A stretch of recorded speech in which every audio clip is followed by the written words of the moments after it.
नमो अरिहन्ताणं नमो सिद्धाणं नमो आयर्याणं नमो वज्रायाणं नमो लोये सबसाहूणम्।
नमः शमय साराय स्वानुभूत्याचकास्ते चिस्वभावाय भावाय सर्वभावान्तराचिने।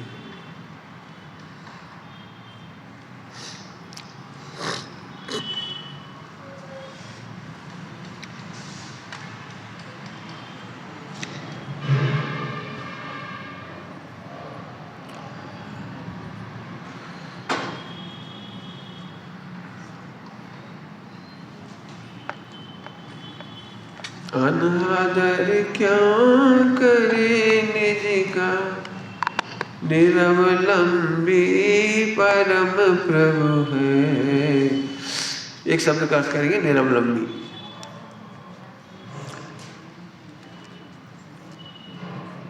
बाह्य आलम्बन छठे गुण स्थान तक है। इधर आ जाओ, आने का आगे आजा आजा इधर आजा। हाँ क्या बोला? छठे गुण स्थान तक बाह्य आलम्बन है। आलम्बन छोड़ने से आत्मा का अनुभव नहीं होता।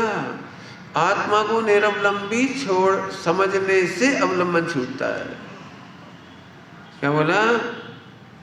आत्मा का को निरवलंबी समझने के बाद अवलंबन छूटता है।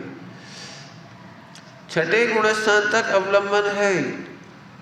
आचरण ग्रंथों में, आचरण बिल्कुल समझना ध्यान से, आचरण ग्रंथों में चरणन योग में बुद्धि पूर्वक अशुभ में न चले जाओ, इसलिए शुभ का आलम्बन कहा गया है। बहुत स्पष्ट कह रहा हूं, शुभ का आलम्बन कहा गया है। शुभ का आलम्बन छोड़ने से अशुभ में चला जाता है। शुभ का आलम्बन छोड़ना नहीं। तो क्या करना? पहले आत्मा की सत्ता को देख। जो आत्मा की सत्ता को देखता है वो तो निरवलंबी है। निरवलंबी का मीनिंग, निरवलंबी का मीनिंग दृष्टांत। शक्कर में मिठास किसके बल पर टिकी हुई है?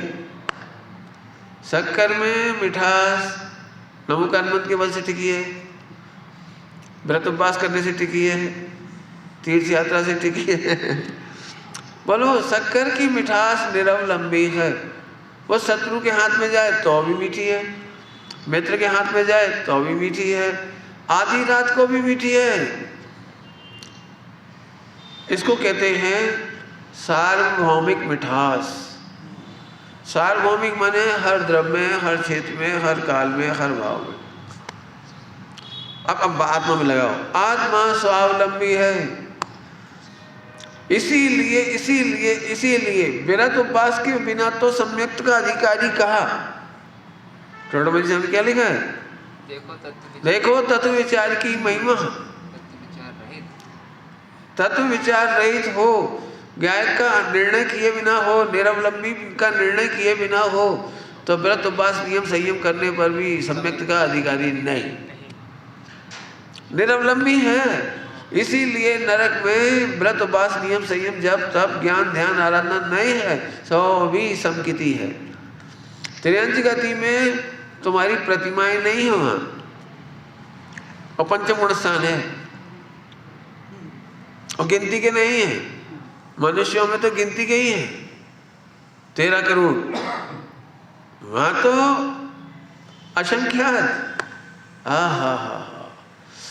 मनुष्यों में गड़बड़ हो क्यों रही है, प्रश्न ये है, खोजना चाहिए। क्यों कि आदमी को एक तो पुण्य का उदय बहुत होता है मनुष्य को, तो पुण्य के उदय को भोगना चाहता है। फिर आचार्यों ने उसको पुण्य के उदय को भोगता है तो पाप बंद होता है।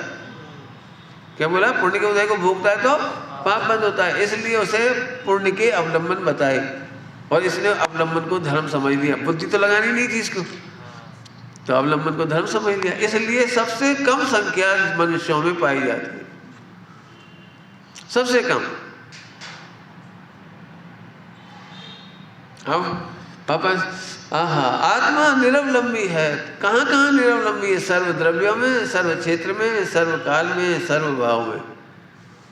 किसी भी द्रव्य के संपर्क में चला जाए तो भी आत्मा ही है, ज्ञायक है। शरीर में रहता हुआ भी, शरीर का मतलब समझते हो? शरीर का मतलब अनंत पुद्गल द्रव्य, असंख्यात कह देते हैं, अनंत पुद्गल द्रव्य और एक जीव द्रव्य, तो भी जीव है, ज्ञायक है, निरवलंबी है। इससे अनंत गुना पुद्गल भी आत्मा पर अटैक करे तो भी ज्ञायक, तो निरवलंबी। कुछ कहूँ? बहुत कठिन पड़ती है बात। इसको मैंने समाधि मरण के प्रसंग में बहुत विस्तार से समझाया था कि हमारे पास 2 प्लान हैं, ए प्लान और बी प्लान। ए प्लान तो है शुद्धोपयोग का। ए प्लान क्या है? शुद्धोपयोग का। लेकिन बाई जब कोई बात हो जाए, नहीं कर पाओ, तो वह बी प्लान है। बी प्लान जैन शासन नहीं है। बी प्लान माने शुभोपयोग। बी प्लान मतलब शुभोपयोग। ये प्लान है शुद्धोपयोग। समाधि की कौन सी तैयारी करते हो आप लोग? बी प्लान की कि ए प्लान की? जल्दी बोल गए हम। ए प्लान का मतलब है सुनने की तैयारी नहीं करना है, पढ़ने की तैयारी नहीं करना है। बोलो 10 साल तक मंदिर नहीं मिलेगा, कैसा लगेगा? बोलो, तैयारी कर लो। 10 साल तक मंदिर नहीं मिले तो तुम्हारा उत्तर भी आ रहा है इसमें, निरवलंबी। हाँ, बाहर का उदय बदला होगा, आत्मा निरवलंबी है। हमारा बी प्लान होता है तो वो मिस होता है तो दुखी हो जाती है, क्या करें, मंदिर नहीं मिलता, स्वाध्याय नहीं मिलती, अब सत्संग नहीं मिलता, कमाने के लिए रहना पड़ता है। वो रुक, तो नरक से ज्यादा गड़बड़ है। बोलो, हाँ, कमाल की बात।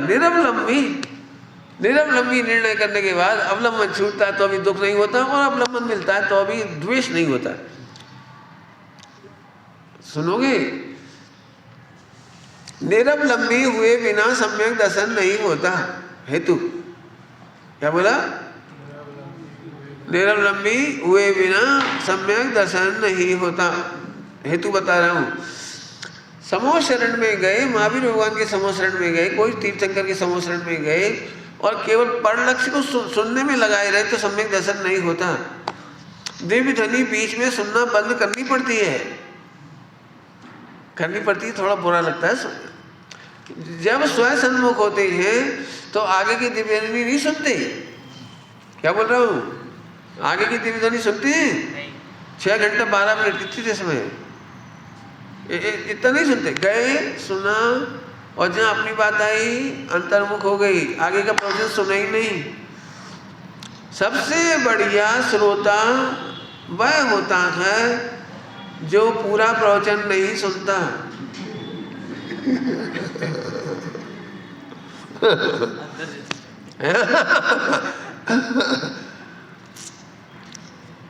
बोलो भाई, श्रोतारः सावधानतया शृण्वन्तु। इसका क्या अर्थ है? सावधानी से पूरा प्रवचन सुनो, ये नहीं है। पूरा प्रवचन ध्यान से सुनना ये नहीं है। क्या कह रहा हूं मैं? वो तो है ही जो तुम समझते हो, सावधानी से सुनो, वो तो है ही, सावधानी से सुनो। अच्छा ऐसे ऐसे मत सुनो, ऐसे ऐसे ऐसे देख देख के मत सुनो, उंगली चटका के मत सुनो, ऐसे ऐसे करके नहीं सुनो। वो तो है सावधानी का, चरणान्युग का वो अर्थ भी है, लेकिन प्रयोजन पर जब दृष्टि देते हैं तो ध्येय गे श्रद्धे में सावधान होकर सुनो। श्रोतारा सावधानतया शृण्वन्तु। जैसे ही अपनी बात आई, गांधी जी के बारे में बताया जाता है, इंग्लैंड जाते थे कॉन्फ्रेंस में देश की आज़ादी के लिए, तो जाते थे, यहाँ से जाते थे वो, तो वो वहाँ पर सो जाते थे, बैठे रहते थे सब नेता लोग पूरे देशों के, वह सोते रहते थे। और जैसे नाम आया इंडिया, हाँ बोलो, मतलब नींद में भी इंडिया बोला एकदम जग जाते थे, ऐसा लिखा है उसमें एकदम इंडिया। ऐसे अपने को होना चाहिए। आप काय के लिए आए हो, आपकी बीमारी क्या है, याद रखो बस आपकी बीमारी क्या है। तो जैसे वो प्रकरण आए जाग जाओ, और जैसे 3 लोग का वर्णन चले सो जाओ। हमें 3 लोग के वर्णन से हमें क्या लेना। नहीं सबका आदर करना चाहिए, सबका ठीक है, चरणान्यों में सबका आदर करना चाहिए, लेकिन सुन एक के आदर में सबका आदर है, ये भी लिखा है भगवान ने, ये भी कहा है एक के आदर में सबका आदर है। आदमी को इतना डर लगता है, नहीं पूरा सुनो, पूरा सुनो, पूरा पढ़ो। ये दूसरी बात भी कह दी, चरणान्यों में तो यही कहा जाता है कि आद्योपांत स्वाध्याय करूं, लेकिन प्रयोजन में ऐसा नहीं लिखा। प्रयोजन में लिखा है आद्योपांत रूप देखो। जी आप नई नई बातें ले आए, हम क्या करें, तेरे को चरणान्यों का पक्ष है तो करता रहे, मैं मना नहीं कर रहा हूँ। दी बेस्ट तो नहीं है, दी बेस्ट ये है कि जिनवाणी आद्योपांत नहीं पढ़नी। आद्योपांत पढ़ने में अनंत काल चला जाएगा। आदि में भी, स्टार्ट में भी गायक, अंत में भी गायक। मोक्ष मार्ग कैसे शुरू होता है मालूम? गायक देखने से सम्यक दर्शन होता है, और गायक में रमणता से मोक्ष होता है। आद्योपांत जिनवाणी थई गई। क्या क्या क्या बोला?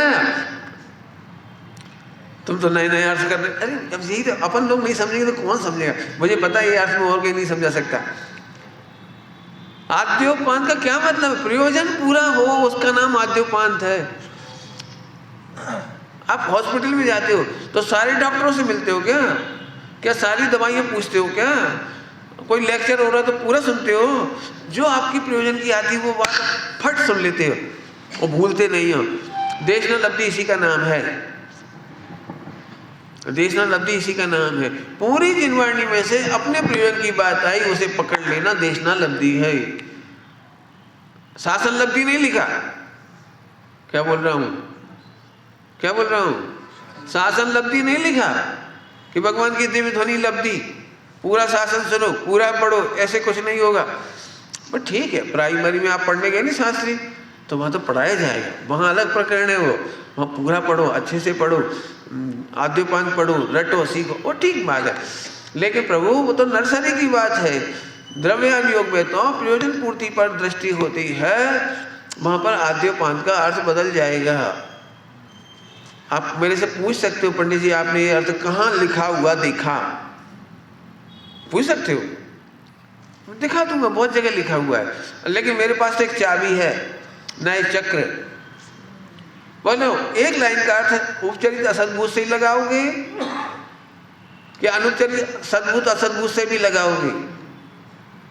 उपचरित सद्भूत, अनुपचरित सद्भूत, उपचरित असद्भूत, अनुपचरित असद्भूत, तो 4 अर्थ करोगे कि नहीं करोगे? बोलो तो सद्भूत में क्या अर्थ करोगे यार? ये शास्त्र है और मैं हूं, इतना ही बस। सुनो तो तुम सदा का स्वाध्याय भी नहीं कर पाओगे, क्योंकि फिर तो शास्त्र निरंतर चाहिए पड़ेगा तब कर पाओगे। सुनो हमारे भगवान ने निरवलंबी स्वाध्याय बताई है, निरवलंबी, निरवलंबी। सब बिना शास्त्र के तो कोई पढ़ नहीं सकता। आप में से बहुत लोगों को ऐसा लगता होगा शास्त्र नहीं हो तो कैसे पढ़े, घर में शास्त्र नहीं हो तो कैसे पढ़े। कई बार ये प्रॉब्लम आती है महिलाओं को कि अवकाश के समय में कैसे पढ़े। रेलगाड़ी में कैसे पढ़े, ग्रंथ नहीं हो तो कैसे पढ़े? आप बोलो कौन सा ग्रंथ पढ़ना है आपको, बोलो कौन सा पढ़ना है, जो पढ़ बोलो, 4 आदमियों का जो ग्रंथ पढ़ना हो। सुन, गायक से शुरू। ये तो अरे सच्ची कह रहे हैं। चलो अभी मैं इसे समझाऊं तो 1 घंटा लग जाएगा। केवल गायक से शुरू, गायक में खत्म है, 4 अनुयोग हैं। क्यों? गायक से शुरू गुणस्थान है कि नहीं, तो कर्णानुयोग आया कि नहीं आया? गायक से खत्म तो कर्णानुयोग आया कि नहीं आया? और गायक से शुरू गायक पे खत्म तो बीच में आचरण आया कि नहीं आया? तो चरणानुयोग आया कि नहीं आया? और गायक है वो द्रव्यानुयोग आया कि नहीं आया? और ऐसे जीव की प्रशंसा होगी, ये प्रथमानुयोग आया कि नहीं आया? लो, जैसे बोलने से हो जाएगा पंडित जी। अरे बोलने से नहीं, अनुभवने से कह रहा हूं। बोलना तो फिर वही गड़बड़ी हो गई, बोलना भी परावलंबन है। मोक्ष मार्ग तो वहां से शुरू होता है जहां निरवलंबी होता है बस, है बस, है बस, है की दृष्टि में सब काम हो गई। चलो आगे चलो। तो निरवलंबी, अवलंबन छोड़ना नहीं, और आत्मा निरवलंबी है। अब रुके, मैं थोड़ा सा पॉइंट बदलना है मुझे। निरवलंबी जानना ही स्वावलंबी है। जल्दी बोल गई, क्या बोला? निरवलंबी जानना ही स्वावलंबी है। क्यों? निरवलंबी जाना तो सबका अवलंबन छूट गया, तो कौन बचा? निरवलंबी से स्वावलंबी कैसे हो गया? अरे तू अवलंबन किसी का लेता था तो परावलंबन नहीं था। वापस तैयारी करोगे? बहुत मेहनत की बात बताई मैंने थोड़ी देर पहले। समाधि का ए प्लान की बी प्लान? अभी रुक जाओ, आप बोलो मत, मैं बोलूँगा पहले। ए प्लान और बी प्लान का मतलब, यदि आप ये भावना रोज भाते हो कि मरते समय ही भगवान साधर्मी निकट हों, मुझे धर्म चर्चा सुनाए, मेरे को उपयोग को सावधान रखे, हे भगवान मेरे मरते समय तक कान ठीक रहे ताकि सुनता रहूं, आँख ठीक रहे ताकि आपका दर्शन कर सकूं, और आँखें पैर अच्छे हों तो मंदिर आ सकूं, और हाथ अच्छे हों तो जिनमानी उठा सकूं, तो आपका बी प्लान है। क्या बोला, क्या बोला, क्या बोला? कौन सा सेट कर रहे हो आप?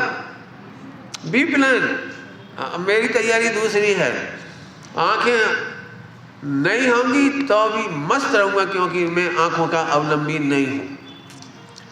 कान नहीं होंगे, सुनाने वाले नहीं मिलेंगे, नमो कान मन तक नहीं सुनूंगा, निरवलंबी हूं, मत सुनाओ।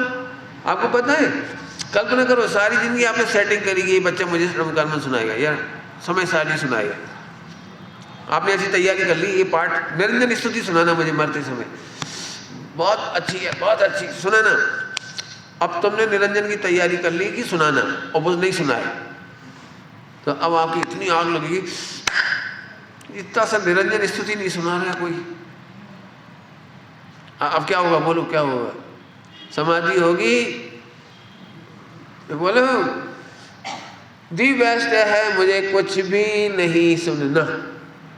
काय में सर्च कर रहा हूं? निरवलंबी।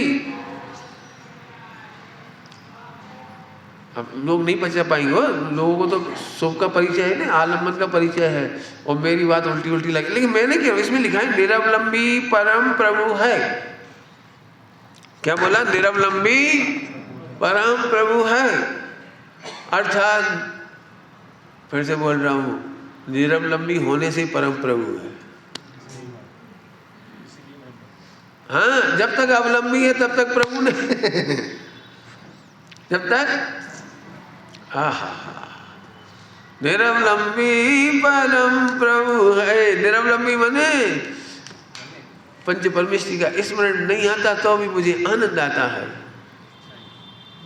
अपन क्या सिर खाते हैं? पंच परमेष्टि का स्मरण करके आनंद करूं। आपको प्रवचन सुन के आनंद आ रहा है कि नहीं? जल्दी बोलो।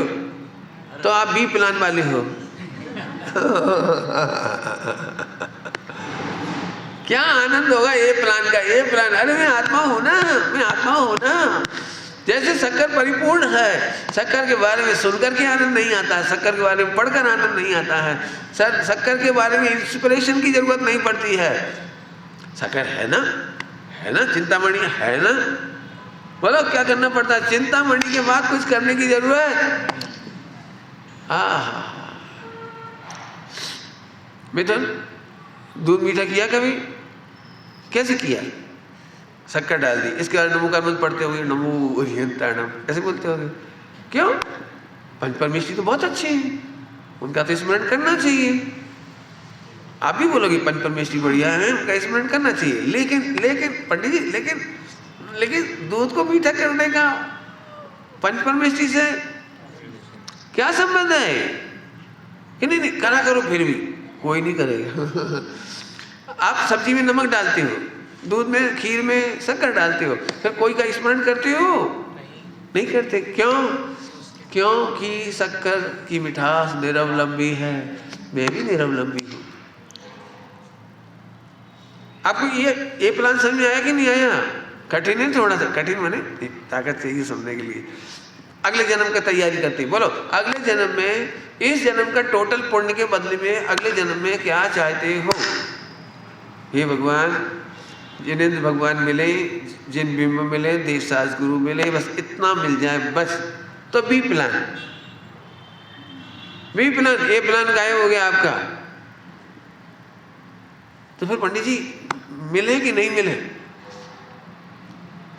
मिले कि नहीं मिले? बोलो, समझ रहे कुछ? अभी पढ़कर आए हम लोग, विदेश क्षेत्र में ब्राह्मण नहीं होते। विदेश क्षेत्र में ब्राह्मण नहीं होते, वहां केवल क्षत्रिय होते हैं, वैश्य व्यापारी होते हैं और शूद्र होते हैं। स्वच्छता के लिए तीन वर्ग होते हैं, ब्राह्मण नाम का वर्ग ही नहीं होता वहां। हाँ, और वो भी कॉमन है, मैंने ऐसे कुछ वो नहीं। अभी मुझे दूसरी बात कहना है, अभी मैं पूछ रहा हूं, तो वहां जो तीर्थंकर होंगे वो कहाँ जन्मेंगे? कहाँ जन्मेंगे? क्षत्रिय में जन्मेंगे। इसका मतलब क्षत्रिय सब दिगंबर जी नहीं होंगे, मूर्ति वाले ही होंगे, कोई जरूरी नहीं है।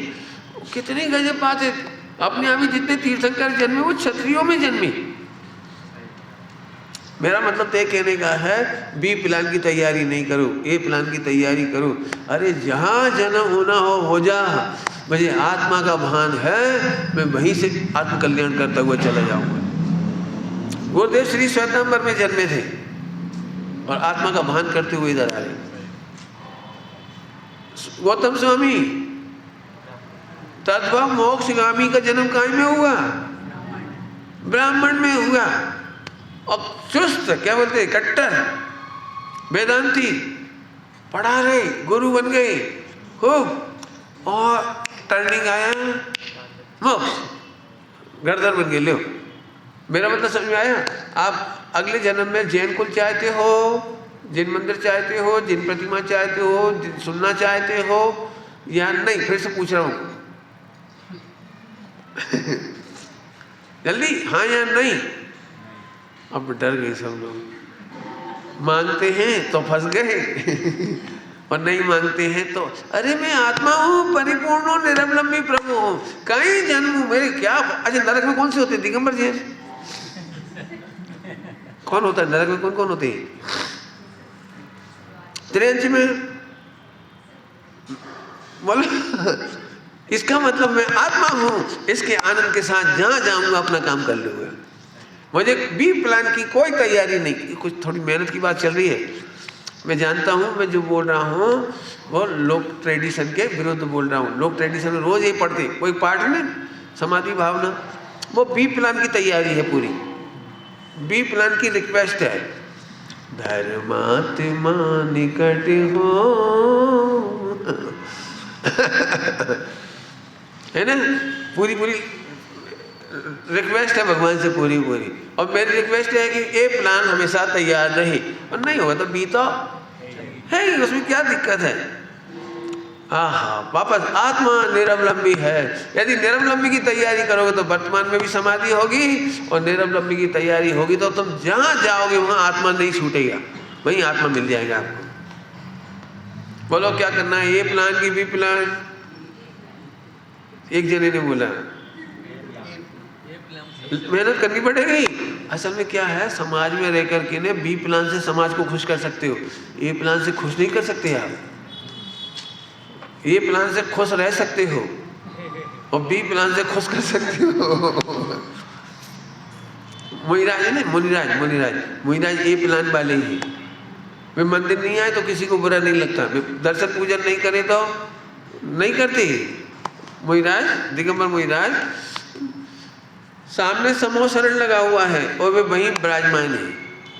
श्रेणिक चरित्र में आता है। तो उन्होंने पूछा भगवान से कि मैंने रास्ते में जो मुनि को देखा है वृक्ष के नीचे, उनके कितने भाव से आ जा रही है स्टोरी लंबी, मुझे ज़्यादा नहीं कहना। मालूम पड़ा जब तक वे आए उनका तो मोक्ष ही हो गया। मैंने बहुत सोचा, जब सामने समूह शरण लगा है और सब लोग समूह शरण जा रहे हैं, तो छठे गुणस्थान वर्ती मुनिराज को समूह शरण में जाना चाहिए कि नहीं जाना चाहिए? बोलो क्या उत्तर है आपका? बी प्लान वाले कहेंगे जाना चाहिए, ए प्लान वाले कहते हैं नहीं जाना चाहिए। आपको पता है अनेकांत, भगवान की दिव्य ध्वनि खिलती रहती है और कितने ही जीव केवली हो जाती है। इसका मतलब समझ में आया कुछ? भगवान की दिव्य ध्वनि नहीं सुनती। क्या क्या कह रहा हूं? भगवान की दिव्य ध्वनि नहीं सुनते।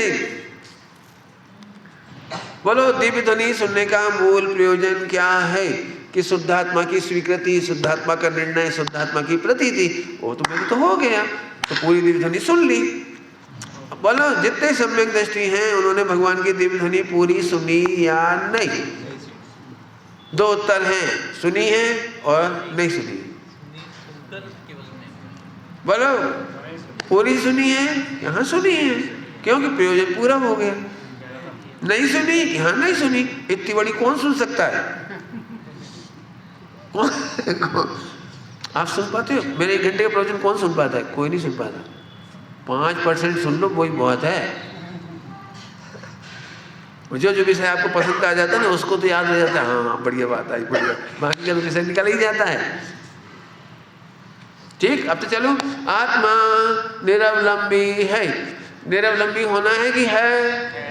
निरवलंबी है, ये अनुभव करना स्वावलंबी है। शुभ भाव का अवलंबन, ध्यान रखना हो, ध्यान से सुनो। पहले एक लाइन और बोल देता हूं, अरे अशुभ के आलम्बन की तो बात ही नहीं है जी, और बोलना जरूरी है।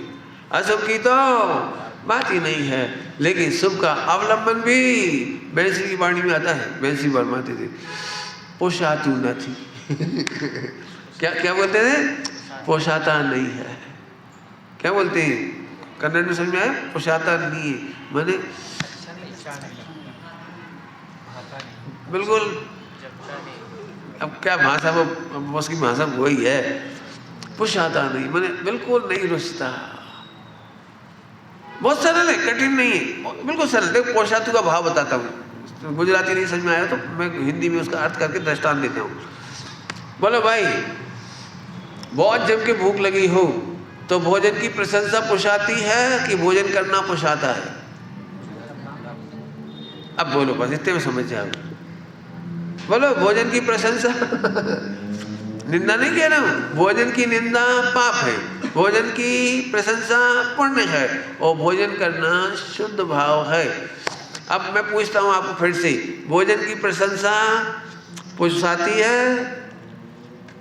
सुनने के लिए ताकत है? पंडित जी तारीफ कर रहे हो तो खाने दो, आप तो तारीफ सुनने की जरूरत नहीं। बराबर। तो एक तो हो गया निरावलंबी। अब अंतिम पंक्ति और है, इसका प्रवचन मैंने बहुत विस्तार से पहले किया है, अभी नहीं करूंगा, इसलिए मैं ऐसा कह करके छोड़ रहा हूं, लेकिन थोड़ा सा बताता हूं। सहज निरपेक्ष ध्रुव ज्ञायक, मात्र ज्ञायक समझ खुद को। अंतिम लाइन है। आप कहते तो हो मैं ज्ञायक हूं, लेकिन समझते नहीं हो। क्या बोला? मात्र ज्ञायक कहो, नहीं कहा। मात्र ज्ञायक कहो खुद को, ये नहीं कहा।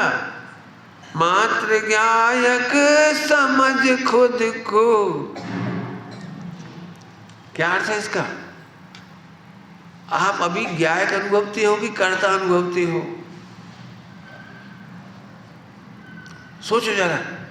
यदि मात्र ज्ञायक अनुभवती हो तो चाहे जैसा विकल्प आए तुम्हें आनंद आएगा, और तुम्हें यदि ऐसा लगता है कि विकल्प रोके तो मैं ज्ञायक हूं तो मिथ्यात्व है। जल्दी बोल गए हम। क्या बोले? क्या बोल गई? सब लोग इसीलिए पीड़ित है, पंडित जी हम ज्ञायक नहीं रह पाते, ज्ञायक नहीं रह पाते। कितना अच्छा भगवान हूँ, देह से भिन्न हूँ, राग से भिन्न हूँ, कर्म से भिन्न हूँ, परंतु रह नहीं पाते। ढोर, ढोर हिंदी में समझ में तो नहीं आया ढोर का मतलब? अरे जब तू कह रहा राग से भिन्न है तो राग से ज्ञायक हो तो गया। जब कर्म से भिन्न हूं तो कर्म से निर्भय ज्ञायक हो तो गया।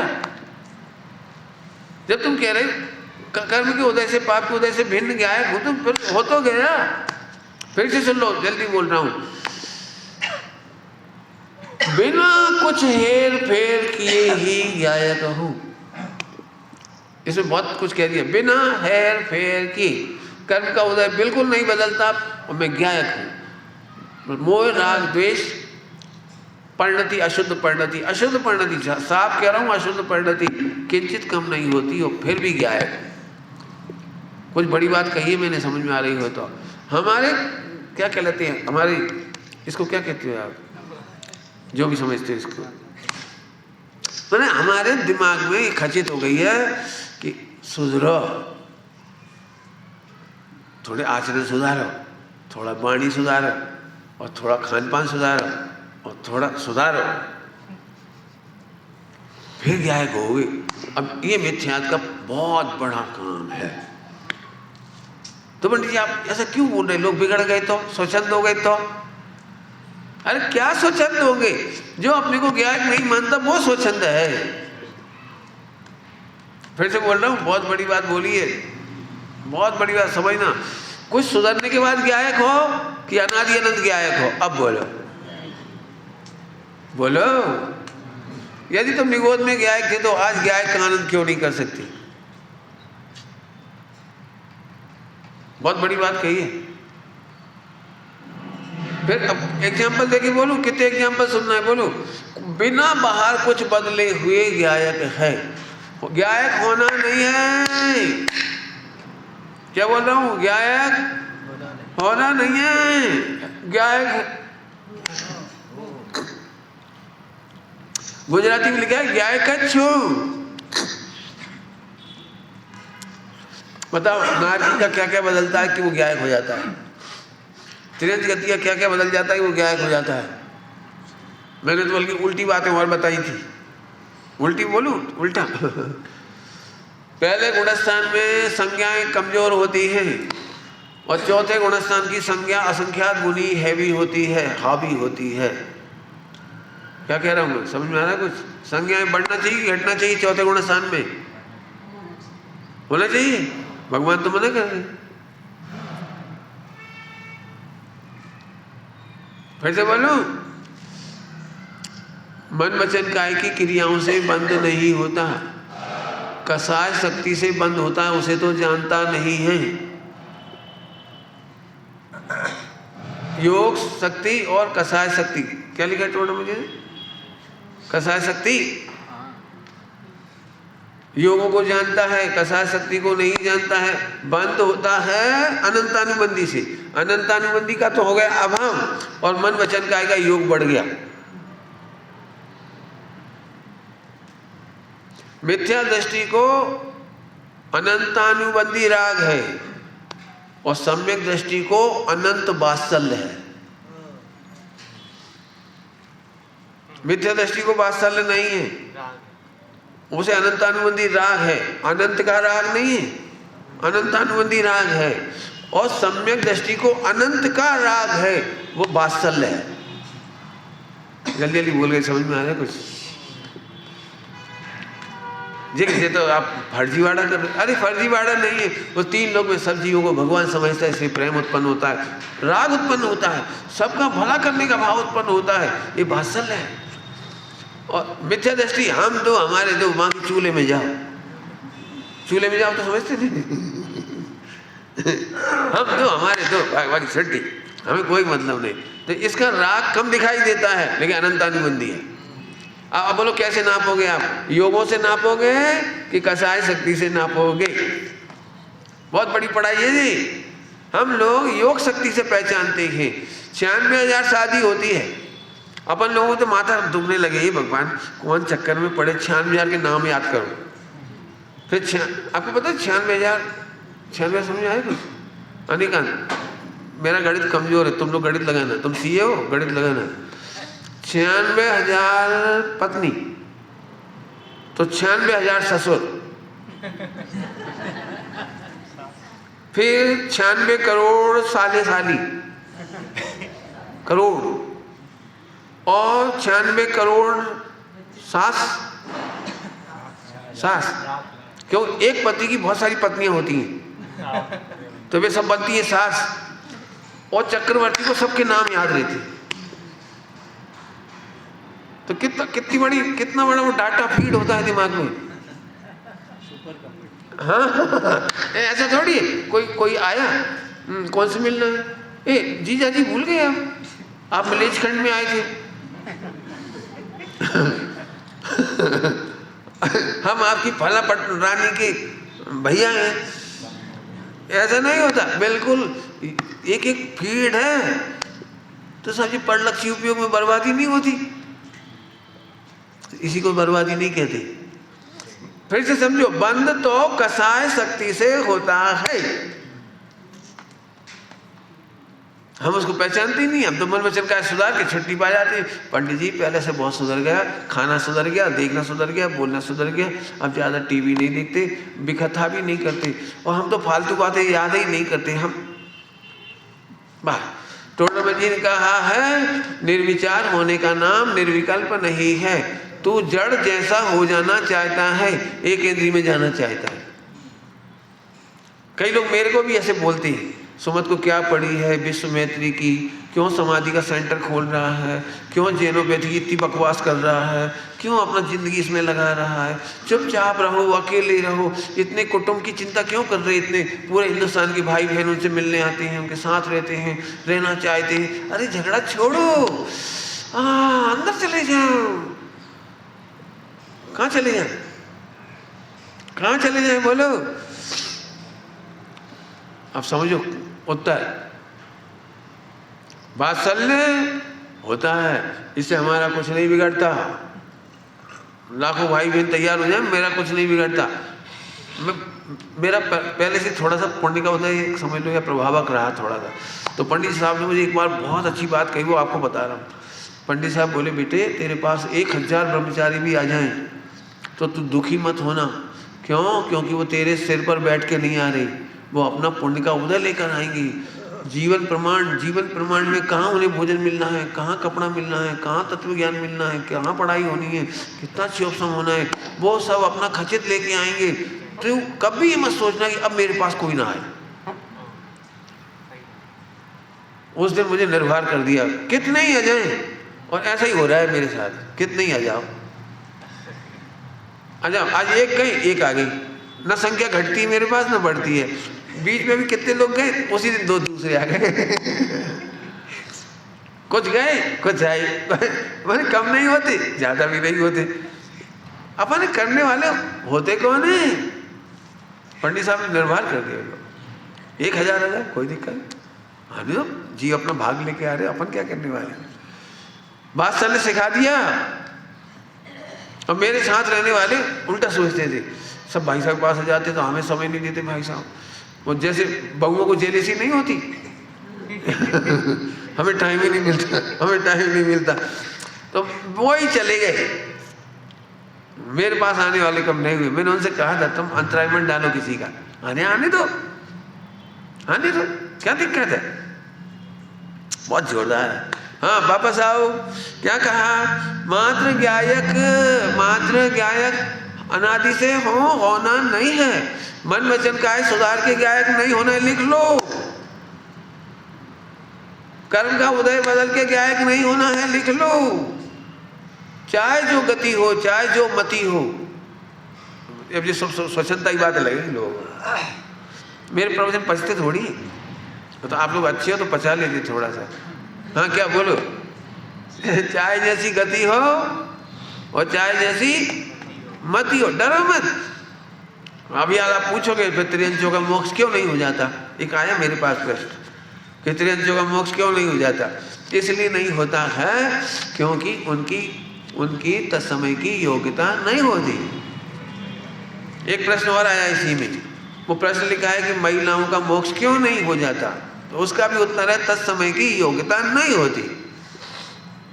महिला नाम का कोई द्रव्य है ही नहीं, त्रियंच गति नाम का कोई द्रव्य है ही नहीं, मनुष्य गति नाम का कोई द्रव्य नहीं है, योग्यता है। मनुष्य का मोक्ष नहीं होता, ध्यान रख लेना। मनुष्य का मोक्ष नहीं होता, स्त्री का मोक्ष नहीं होता, पुरुष का मोक्ष नहीं होता, नार की त्रियंच का भी कुछ नहीं होता, योग्यता का मोक्ष होता है। अब वो जाति की योग्यता जिसमें होती है उसका होता है। तो उपचार से कहते हैं इसका मोक्ष होता है। न मनुष्य का मोक्ष होता है न चार गति का मोक्ष होता है, किसी का नहीं होता है। जिसकी योग्यता होती है उसका होता है। बहुत बढ़िया उत्तर दे दिया। एक और इसमें लिखा है, प्रश्न आया था मेरे पास, एक दो प्रश्न रह गए थे तो मैं इसी में ले लेता हूँ। हाँ, तो फिर स्त्री अभिषेक क्यों नहीं कर सकती? योग्यता, हमारा दिव्य उत्तर है योग्यता। और कर ले तो मोक्ष थोड़ी हो जाएगा कुछ। कर लेगी तो क्या मोक्ष हो जाएगा क्या? अब इसके चक्कर में हम नहीं पढ़ते, हमने तो इतने उत्तर है योग्यता बस। बराबर समझ में आया? योग्यता नहीं है। बहुत सारी बातें कर सकता हूँ, लंबी चौड़ी अभी नहीं करूँगा। अभी एक अंतिम प्रश्न इसमें और है जिसका उत्तर मैंने अभी तक नहीं दिया, और वो है बहुत लंबा चौड़ा। एमए के प्रश्न पत्र में आता है ये प्रश्न। उसका जवाब लिखने के लिए बहुत समय चाहिए पड़ता है, और इसमें मैंने 10 घंटे का प्रवचन किया है। मैं अधूरा सुनाना नहीं चाहता इसे, लेकिन प्रश्न पढ़ के सुना देता हूँ। जीव द्रव्य, जीव तत्व, जीवास्तिकाय और जीव पदार्थ में क्या अंतर है, कृपया स्पष्ट कीजिए। इसके लिए 4 ग्रंथ पढ़ाने पड़ेंगे।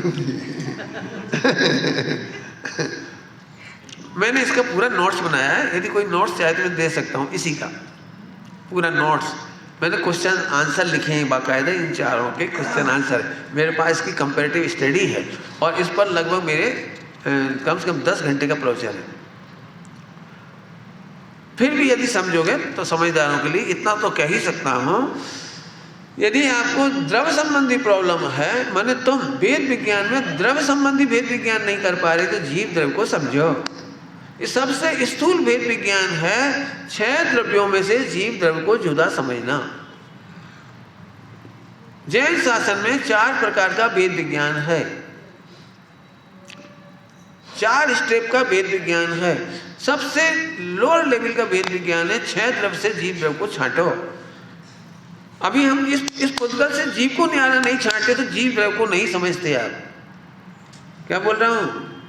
ये जो आपको जो दिखाई दे रहा है वो 6 द्रव्यों का व्यापार दिखाई दे रहा है।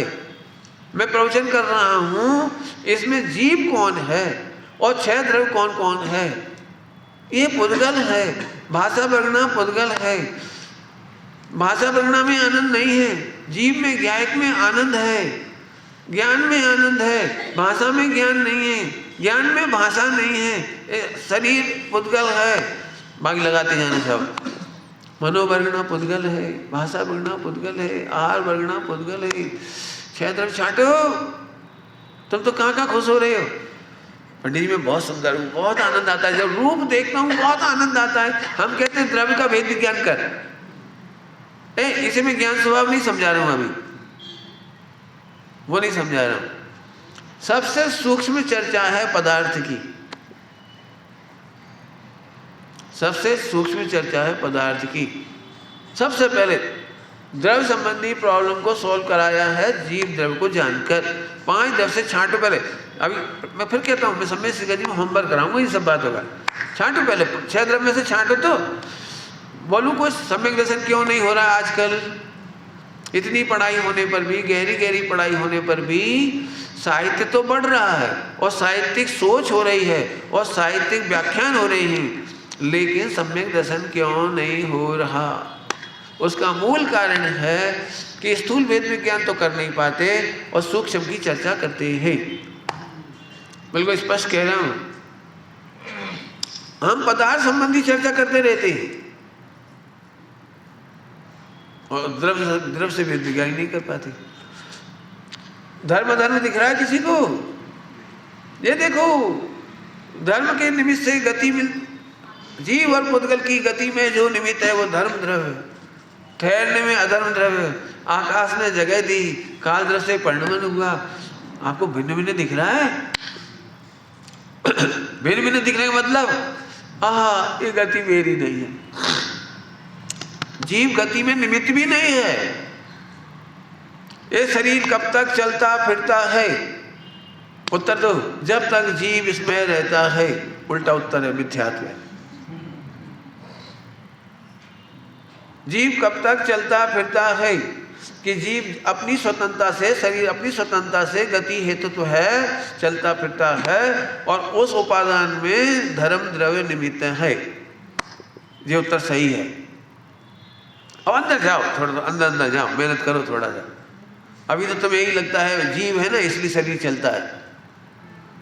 ठीक है, एक उत्तर बच्चों की भाषा में ठीक है। देखो, मेरा जब भी कभी मेरा उत्तर गलत लगे तो समझ लेना, दूसरा उत्तर भी दे रहा हूं, पप्पू वाला। हाँ, दोनों उत्तर है। अब नहीं बोल पाऊं तो समझ लेना, मैं वो भी दे रहा हूं। ये भी सही है। बच्चों को ऐसे समझाते, देखो बेटे, जब तक आत्मा रहता है तब तक चलता फिरता है। तो वहां में क्षेत्र नहीं समझाने, वहां तो बच्चे की लैंग्वेज में कहना है कि जीव अलग है, शरीर अलग है, इतना ही समझाना है। लेकिन चलता फिरता उठता फिरता भी पुद्गल अलग और जीव अलग अलग है। मैंने कितना अच्छा गाया आज, बोलो कितना अच्छा बोला, बोलो बोलो। सब तेरी तारीफ कर रहे थे आज, सुनते सही। तेरी तारीफ की पुद्गल की तारीफ? भाषा बनाई तारीफ को अपनी तारीफ समझती हो? आज बहुत अच्छा बोला मिथुन, तुमने बहुत अच्छे से संचालन किया, बहुत पैसे इकट्ठा हो गया, बहुत बढ़िया, शाबाश। ऐसा अरे तुमने क्या बोला? वो इतना ही परिणाम होना था, इतनी सामग्री इकट्ठी होनी थी, इतना ही सब होना था, पर योग बन गया। मैं तो गायक हूँ, ऐसे बोलो, मैं तो गायक हूँ। आप ऐसे नहीं समझना, गुरुदेव का डे टू डे लाइफ का आंसर है। गुरुदेव श्री को कोई कितनी भी प्रशंसा कर जाए कभी खुश नहीं हुई। बहुत प्रसंग है, मैंने सुना है गुरुदेव के जीवन चरित्र में, बहुत प्रसंग है। अपन तो खुश हो जावे, और गुरुदेव कभी खुश नहीं हुए। वो ऐसे कहते थे, मैं तो अकर्ता गायक हूँ, मुझे सोनगढ़ की विकास का श्रेय देकर के कर्ता कहकर मुझे कर्ता की गाली मत दो। ऐसे बोलते थे, कर्ता की गाली मत दो। सोनगढ़ पुद्गल की रचना है, इसमें मेरा कुछ भी नहीं है, ऐसे बोलते थे। एक प्रसंग नहीं है, बहुत प्रसंग है। एक बहुत बड़े विद्वान ने, सोनगढ़ का तो नहीं था, लेकिन गुरुदेव की स्वर्ण जयंती में आया थे। वो देश के बड़े विद्वान माने जाते थे, वो आए थे। डॉक्टर साहब के मित्र है, एक डॉक्टर थे, उन्हें वो थे बहुत बड़े विद्वान। तो डॉक्टर साहब को उन्होंने कविता दिखाई संस्कृत में कि देखो मैंने गुरुदेव की स्वर्ण जयंती पर सुनाने के लिए कविता लिखी है। तो डॉक्टर साहब ने मना किया, ये मत पढ़ना, ये नहीं पढ़ना। तो वो डॉक्टर साहब संस्कृत में इतना अच्छा नहीं लिख सकते, काव्य वगैरह। उसने लिखा था तो उसको क्या लगता था कि ये इसलिए कह रहे हैं कि इनको जेलेसी है। और गुरुदेव खुश हो जाएंगे मैं ये सुनाऊंगा तो मना करने पर भी उन्होंने सुनाया। बॉम्बे की बात है, दादर में उन्होंने सुनाया। तो गुरुदेव को मालूम था कि ये तो डॉक्टर साहब का मित्र है, साथ में पढ़े हैं। तो उन्होंने डॉक्टर साहब को बोला, क्या इसको इतनी अक्ल नहीं है? ये मुझे तीर्थंकर कह रहा है, मैं तीर्थंकर हूं। बिल्कुल नाराजी व्यक्त करी। सोनगढ़ में सरस्वती भवन का उद्घाटन होना था, उसमें लिखा था आचार्य कांजी स्वामी। खबर नहीं, क्या कर रही हो, हटाओ पहले। दादर में पंच कल्याण के समय वो उनका बैनर में नाम लिखा था, कोई बहुत अतिशयोक्ति का आदर करके। तत्काल पहले मैं पंडाल में तब जाऊं, हटाओ इसे, उतारो। मुझे कभी अच्छा नहीं लगता था। आप फिर सोचो, तीन अनादि अनंत भगवान बड़ी चीज है या भाषा बढ़ना बड़ी चीज है? करो मेहनत, कोई तुम्हारी भाषा की तारीफ करे अपनी तरह की मत समझाओ। कौन सा पाठ पढ़ा रहा हूँ? 6 द्रव्य से वेद विज्ञान। अभी पदार्थ तक तो मैं आ ही नहीं पाऊंगा इतनी जल्दी। 6 द्रव्य संबंधी वेद विज्ञान बहुत बड़ी चीज है। अपन तो स्थूल समझते हैं। विश्व किसे कहते हैं? पहली परिभाषा झटपट कह तो देते बराबर है, लेकिन बहुत मेहनत है। फिर क्षेत्र संबंधी प्रॉब्लम्स को सॉल्व करना हो तो पंचास्ती काय का भेद विज्ञान करना। क्षेत्र काल संबंधी निर्णय करना हो तो पदार्थ का निर्णय करना। और यदि आपको भाव का निर्णय भेद विज्ञान करना है, भाव का, तो तत्व का करना। द्रव्य, क्षेत्र, काल, भाव, ये 4 समस्याओं को सुलझाने के लिए भगवान ने जीव का, भगवान आत्मा का परिचय देने के लिए द्रव्य चतुष्टय, क्षेत्र, काल, भाव, इस चतुष्टय से आत्मा का निर्णय कराया। मैंने शॉर्ट में उत्तर दिया है, बहुत विस्तार से मैंने इसकी चर्चा की है। आप चाहो तो सुन सकते हो, जैसे रुचि हो। और पूरा नोट्स है इसका, आप बाकायदा ऑनलाइन नोट्स भी डाले हैं और प्रवचन भी डाला है। बहुत गहरी चर्चा है। आपने पूछा था इसलिए तो मैंने ज़्यादा पूरा समय तो नहीं था, तो मैंने थोड़ा समझाया इसको। एक लाइन कौन सी रह गई थी इसमें से? 1 सेकंड और बोल के पूरा करता हूँ। सहज निरपेक्ष ध्रुव ज्ञान, बड़ी कुछ करके तू गायक नहीं है ध्रुव, कुछ पढ़ के ध्रुव गायक नहीं है, कुछ सुन करके ध्रुव गायक नहीं है, तू तो सहज ही ध्रुव गायक है। क्यों सहज ध्रुव गायक क्यों है? क्योंकि तू सदा निरपेक्ष है। निरपेक्ष ध्रुव गायक, निरपेक्ष। अब निरपेक्ष का सुनना है आपको? एक लाइन में समझ लोगे? बोलो तो बोल देता हूं मैं, मेरा टाइम पूरा हुआ। मैं लगता जाता हूँ, तैयारी भी होती आती मेरी। निरपेक्ष ध्रुव गायक, सुनने वाली बात है।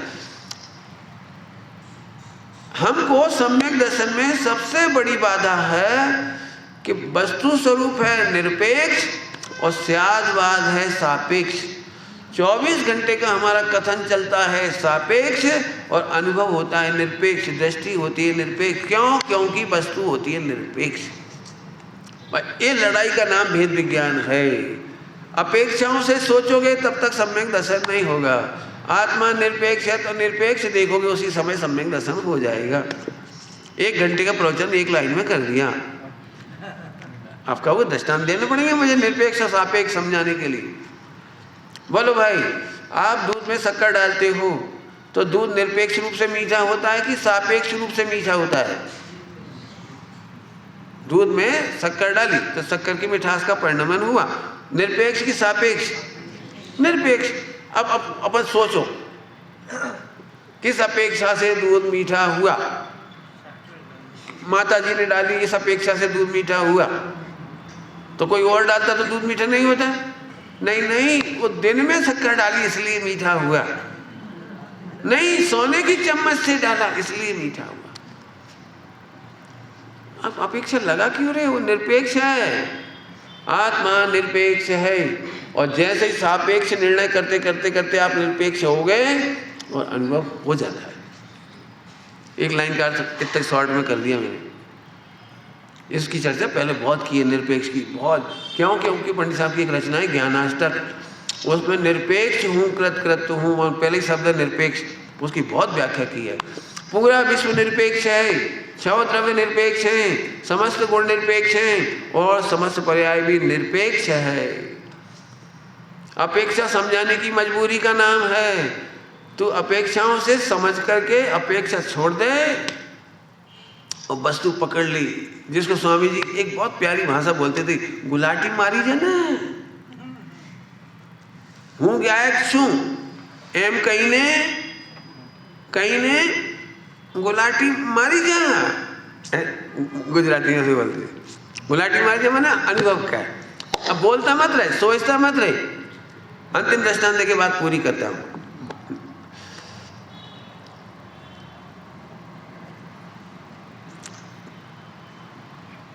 रुक गया हूं बोलते बोलते।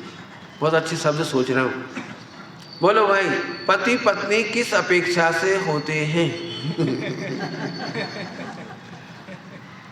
नहीं, आपको अपेक्षा लगाना पड़ती होगी ना। बेटे ने पूछा, मम्मी, हाँ बेटे, ये मेरे पापा क्यों हैं? हैं? क्या जवाब देते हो? हैं बस? फिर आप लंबा चौड़ा बोलते हो। बेटा, ये पापा तेरे इसलिए हैं, आज से 18 साल पहले मुझे देखने आई थी। फिर इन्होंने एक अंगूठी पहनाई थी, सगाई हुई थी, फिर शादी हुई थी, 7 भावरे पड़ी थी, उस अपेक्षा से ये तेरे पापा। इतना लंबा बोलते हैं? अपेक्षा याद किए बिना बोलते हैं पापा हैं, और 24 घंटा व्यवहार होता है, एक बार भी अपेक्षा याद नहीं करते कि इसकी रजिस्ट्री मेरे नाम, इसलिए मेरा घर, इसलिए मेरा घर, इसलिए मेरा घर, इसके बाहर मेरा नेम प्लेट लगी, इसलिए मेरा घर। बोलो, अपेक्षा लगा के आनंद लेते हो घर का, रिश्तों का, कि निरपेक्ष? निर्णय करने तक होती है अपेक्षा, और निर्णय करने के बाद निरपेक्ष द्रव्य, निरपेक्ष गुण और निरपेक्ष पर्याय और अनुभव हो जाता है। खूब आनंद आया बेलगांव में आकर के, खूब अच्छी चर्चा हुई, सरस विचार करना। ओम नमः शिवाय। हाँ भाई, एक अंतिम बात यह है कि छल ग्रहण नहीं करना। जिनको नहीं समझ में आए उन्हें इतना समझ में आ गया कि समझने लायक है। हाँ, तो उद्दंडता नहीं करना, द्वंद्व नहीं करना। नहीं समझ में आया इसका मतलब गहराई से समझने लायक है। आपके यहाँ माहौल बहुत अच्छा है, समागम बहुत अच्छा है, चर्चा वार्ता के द्वारा गहराई से पढ़ करके हमारी बात को भी युक्ति से निर्णय करो कि हम सही बोल रहे कि नहीं।